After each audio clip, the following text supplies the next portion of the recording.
I'm Nadia. Today I'm going to share with you the recipe of my favorite food. Come and let's join. First, I will tell you the ingredients of my recipe. The ingredients are fruits, yogurt, milk, and mayonnaise.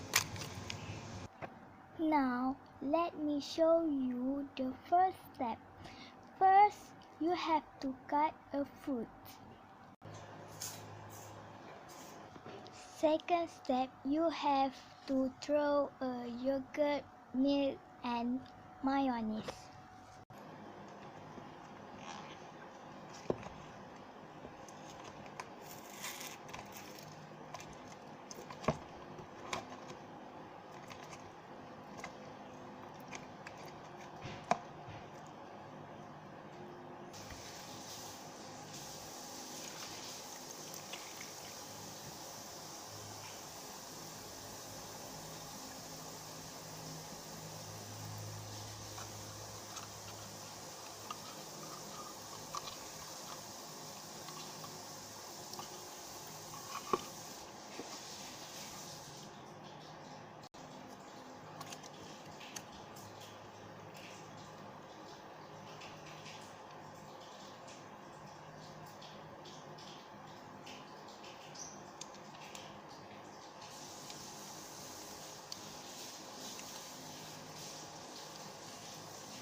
Okay, let's guess the next step.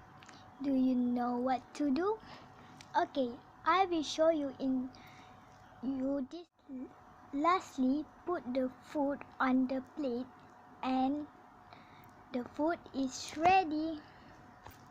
I hope you will try this recipe. It is healthy and delicious too. Hope to see you again. Wait for my next recipe. Bye.